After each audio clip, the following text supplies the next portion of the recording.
Mañanas en Libertad, con Luis del Pino.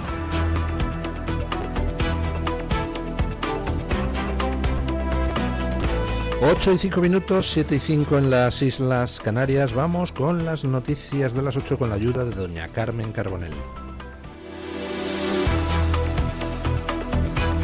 Actualizamos la información a esta hora de la mañana, echando la vista atrás para comprobar cuál fue el pronóstico del CIS para las elecciones de Castilla y León, que, como saben, se celebraron el pasado domingo. Y es que el barómetro preelectoral dirigido por José Félix Tezanos registró una notable desviación respecto a los resultados finales de las elecciones autonómicas en Castilla y León, especialmente en la estimación del voto de los bloques ideológicos.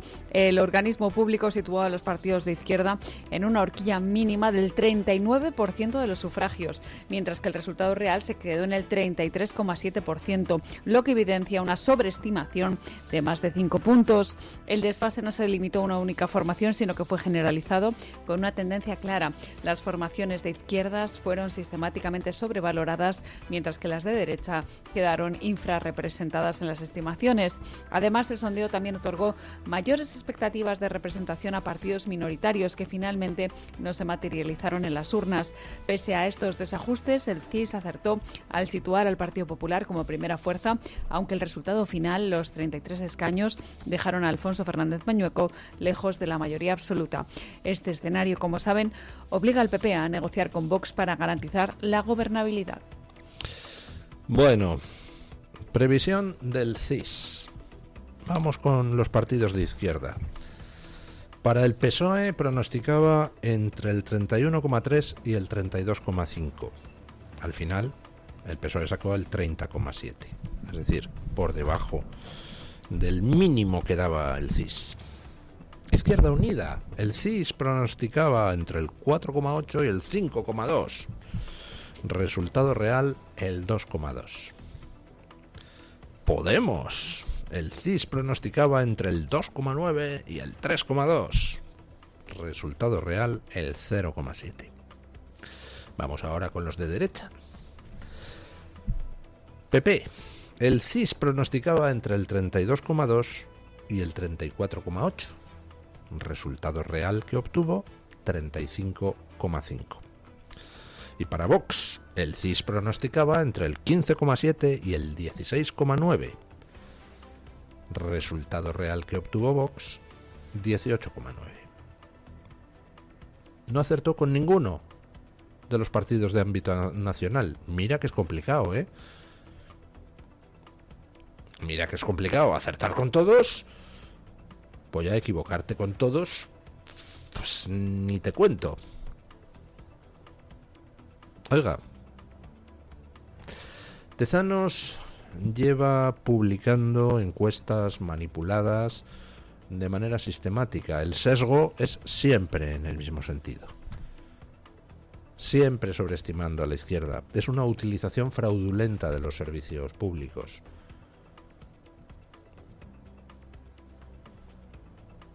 ¿Hay algún juez en España?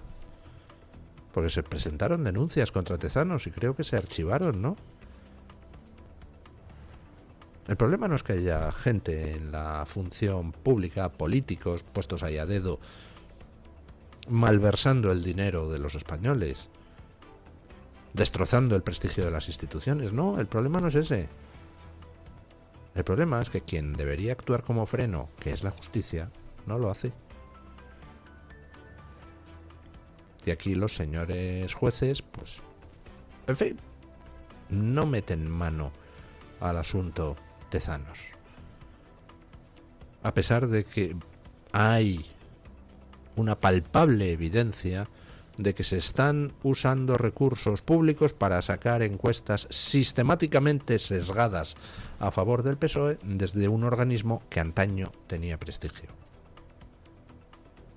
O sea, ¿hay alguien que no lo vea? Vamos, porque los datos están ahí. Pues no hay ningún juez que actúe. Eso sí, sí encontramos jueces que tratan de averiguar las medidas de la sala donde comió Mazón, que no tenía ninguna responsabilidad concreta el día de la Dana.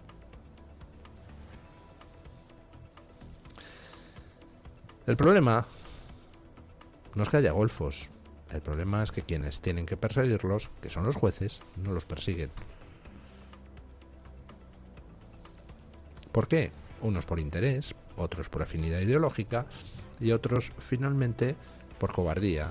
Que sea otro el que se peguen los estúpidos de los periodistas, que se atrevan. Que se peguen los partidos.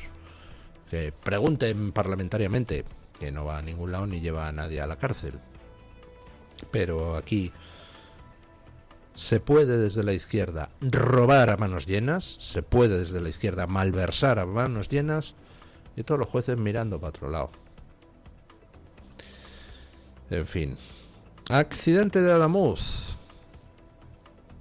Tenemos algunos datos del informe elaborado por la Comisión de Investigación de Accidentes Ferroviarios.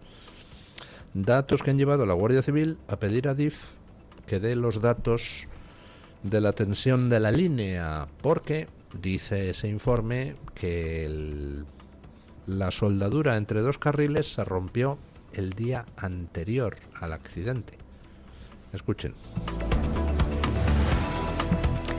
Les seguimos hablando del accidente ferroviario de Adamuz, la tragedia que dejó 46 muertos, porque continúan las investigaciones y la Guardia Civil ha tenido que pedir a Adif los datos sobre la tensión de las vías para esclarecer qué pasó en aquel momento. Precisamente una bajada de tensión detectada en la vía ferroviaria de Adamuz la noche anterior del accidente es la que ha abierto una nueva línea de investigación sobre el origen del siniestro. La Comisión de Investigación de Accidentes Ferroviarios, la CIAF, baraja la posibilidad de que la fractura del carril hubiera tenido lugar el día anterior, concretamente la noche del 17 de enero, tras registrarse un descenso leve de energía en los circuitos de la vía. Por tanto, la Guardia Civil ha solicitado a Adif los datos de tensión para determinar si esa anomalía pudo indicar el inicio de la rotura, ya que una fractura relevante puede alterar estas señales eléctricas que son clave para el control y la seguridad ferroviaria. De hecho, tan solo un maquinista señaló haber notado irregularidades en la vía antes del accidente, un golpe en uno de los trayectos, por lo que los investigadores tratan así de fijar el momento exacto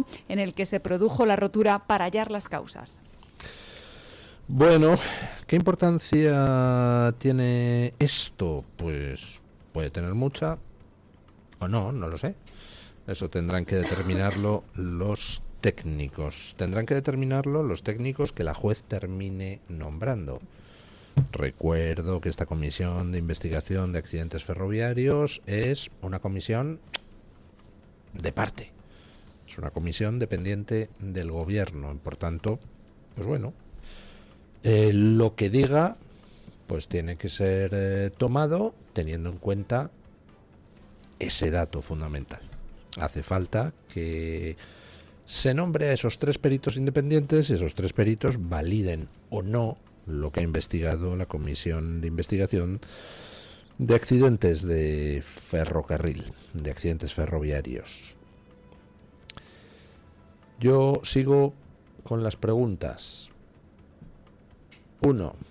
Si el problema fue la soldadura, ¿por qué Adif envió gente a llevarse trozos de la aguja, que es otra parte distinta, de madrugada y sin autorización judicial?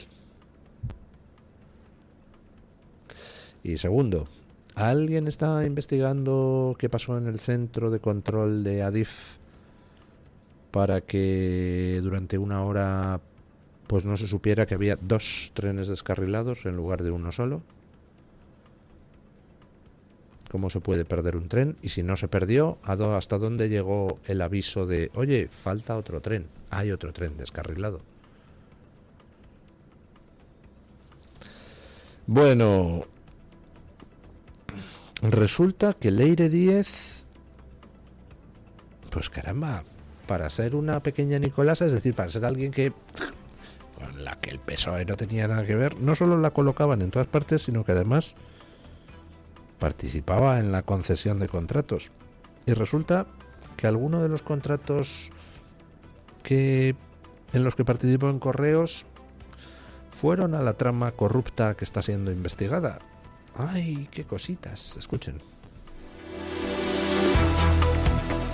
Les hablamos ahora de la ya famosa fontanera del PSOE porque hoy hemos conocido que Leire Díez participó en la adjudicación directa de más de 50 contratos entre los años 2022 y 2024. Como directora de Filatelia y de Relaciones Institucionales de Correos, hizo encargos por valor de 197.000 euros al despacho sevillano SDEP Estudio Legal, que ya está siendo investigado por la Audiencia Nacional por presuntos amaños relacionados con la SEPI. Uno de los contratos, por valor de unos 16.000 euros, fue finalmente anulado por un error de procedimiento, mientras que el otro, de más de 180.000 euros, correspondía a labores de asesoramiento para el departamento que ella misma dirigía. Las adjudicaciones se realizaron en algunos casos mediante procedimientos sin publicidad ni concurrencia. Pero no solo eso, la propia Leire Díez intervino en otras adjudicaciones relevantes durante su etapa en Correos, incluyendo servicios editoriales, eventos y consultoría, que se están investigando dentro de la trama de corrupción en la que están envueltos altos cargos del PSOE. O sea, que esa trama que la UCO investiga, esa subtrama de la trama macrotrama del PSOE y Sánchez, esa subtrama que la UCO está ahora investigando y donde estaban el socio de Santos Cerdán, Leire Díez, y el expresidente de la SEPI, resulta que está relacionada con dos de los contratos que la propia Leire Díez participó en la concesión cuando estaba en Correos. Vamos, Juan Palomo, yo me lo guiso y yo me lo como, y al final concedo contratos pues a la misma trama de la que formo parte, ¿no? Parece que es lo que se desprende del asunto. Menos mal que Leire Díez no tenía relación con el Partido Socialista. Si llega a tener más relación, pues no sé, duerme en la Moncloa, en algún colchón que le sobre a Pedro Sánchez. Porque resulta que tenía negocios con el socio de Cerdán. Resulta que tenía negocios con el expresidente de la SEPI, puesto por el PSOE. Resulta que recibió un nombramiento en Correos dirigido por el íntimo amigo de Pedro Sánchez, que por cierto dejó Correos en la ruina. Menos mal que no tenía relación esta buena muchacha con el Partido Socialista y que era una que iba por libre. Bueno, Trump, ya saben ustedes que detuvo a Maduro el 3 de enero y encarriló Venezuela hacia una transición que parece cada vez más próxima. Trump le ha metido un pepinazo al Ayatollah Jamenei, a ese carnicero de mujeres y de iraníes en general, y tiene ya laminado el poder militar iraní. Y por tanto, dentro de poco veremos en Irán una transición. Bueno, pues va el tío y también parece que va a llevar la democracia a Cuba. Va a acabar con 3 dictaduras apestosas en menos de medio año. Es un fuera de serie, Donald Trump. Escuchen el anuncio que acaba de hacer Cuba porque es histórico. Terminamos el repaso a las noticias en Cuba porque por primera vez en la historia el régimen cubano ha anunciado que está abierto a la inversión extranjera y por primera vez también al capital procedente del exilio. El ministro de Comercio Exterior, Óscar Pérez Oliva, ha dicho que la isla está dispuesta a mantener relaciones comerciales tanto con empresas estadounidenses como con cubanos residentes en Estados Unidos y sus descendientes, a los que permitirá asociarse con entidades locales o crear negocios propios. Escuchamos sus declaraciones en una entrevista en NBC News en la que explicó este nuevo intento de reactivar su economía en plena crisis energética. Abierta a tener una relación comercial fluida con las empresas estadounidenses, también con los cubanos residentes en los Estados Unidos y con su descendencia. Y esto no solo se extiende al ámbito comercial, también es aplicable en el ámbito de las inversiones. Inversiones no solo vistas como inversiones pequeñas, sino también grandes inversiones, en particular, por ejemplo, en infraestructuras.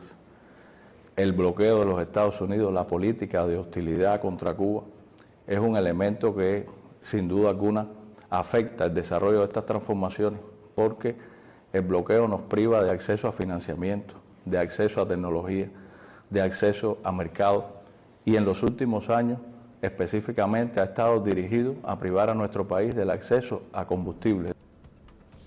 En los últimos años, no. En el último año, desde que Trump está por segunda vez en la Casa Blanca. Para todos esos pringaos que, tratando de justificar el que Cuba sea un país que está en la más absoluta miseria, pues en lugar de reconocer lo obvio, está en la miseria por el socialismo asqueroso que se ha implantado en Cuba, por la dictadura comunista repugnante que tiene, pues le echaba la culpa al bloqueo de los Estados Unidos, como si existiera un bloqueo, o como si hubiera existido un bloqueo de los Estados Unidos. No había ningún bloqueo a Cuba. Cuba podía comerciar con todo el mundo. Simplemente había restricciones en el comercio entre Estados Unidos y Cuba. Porque le da la gana a Estados Unidos, solo falta que le obliguemos a comerciar con quien nosotros queramos. Cuba ha recibido inversiones extranjeras a cascoporro, y si no, que se lo pregunten a los empresarios del sector turístico español o de otros países, que bien, que tenían ahí sus hotelazos. No había ningún bloqueo a Cuba. Cuba era una mierda porque el comunismo es una mierda, no porque hubiera ningún bloqueo. Ahora sí hay un bloqueo, y hay un bloqueo desde hace semanas, solo desde hace semanas. Y miren lo que ha durado Cuba, lo cual es una demostración de que antes no había bloqueo. O sea, cuando se ha puesto un bloqueo, Cuba ha durado lo que un caramelo a la puerta de un colegio. Y el anuncio que ayer se hacía, pues es un anuncio de enorme contenido simbólico. No es solo que se vayan a levantar todas las restricciones para que empresas estadounidenses puedan invertir en Cuba, es que va a permitir el gobierno cubano que los cubanos exiliados participen. ¿Se dan ustedes cuenta del simbolismo que eso tiene? Ya no son los cubanos exiliados unos gusanos, traidores, amantes de los yanquis. No, ahora son bienvenidos sus millones para invertir en la isla. Eso quiere decir que se abre la puerta de Cuba a todo el exilio cubano. Y quiere decir que se acaba de poner en marcha la primera fase del plan para Cuba que Trump tiene. Se ha puesto en marcha con dos cosas: el anuncio que hizo Díaz-Canel de la liberación de una primera 50 de presos políticos, y ahora este anuncio de que se empieza, de que se va a abrir las puertas al exilio cubano. Básicamente lo que Trump va a hacer en Cuba es exactamente lo mismo que en Venezuela. En Venezuela la transición va a costar dinero, pero la va a financiar Venezuela. ¿Con qué? Con su petróleo venezolano. No le va a costar al contribuyente americano ni un euro. Solo faltaba. En Cuba, 3/4 de lo mismo. La transición a la democracia la va a realizar, pues posiblemente el Barbas este que han visto ustedes en el corte de vídeo que hemos puesto. Posiblemente ese sea el Delcy Rodríguez de Cuba. Y se va a desmontar el Partido Comunista Cubano, el régimen cubano, desde dentro. Y se va a financiar por parte de Cuba la transición, con las inversiones extranjeras y del exilio cubano. Trump se va a cargar en cuestión de 6 meses 3 dictaduras que llevaban enquistadas décadas. Lo cual, por cierto, demuestra que si no se ha querido, si no se ha hecho hasta el momento eso, es decir, descabalgar a los dictadores asquerosos, es pura y simplemente porque no se quería. Porque queriendo, miren ustedes cómo se ha podido en muy poquito tiempo. Bueno, vamos con la información del tiempo, con la ayuda de doña Carmen Carbonell. Y después, pausa publicitaria y a la tertulia.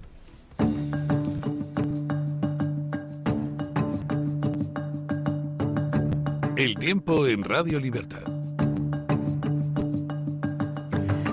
Se mantiene una situación de estabilidad en la península y en Baleares con cielos despejados, salvo algunos intervalos de nubes en Galicia, Cantábrico, Alto Ebro, Estrecho y puntos del Mediterráneo y también en el sudoeste peninsular. Habrá heladas débiles en el Pirineo, también localmente en otros entornos de montaña y en la meseta norte. En Canarias, el acercamiento de una dana va a dejar chubascos ocasionales en las islas montañosas, sin descartar alguna tormenta y en forma de nieve en las cumbres. Habrá cielos poco nubosos en el resto de las islas más orientales y vuelve la calima. Habrá polvo en suspensión en Canarias y al final de la jornada en el suroeste peninsular.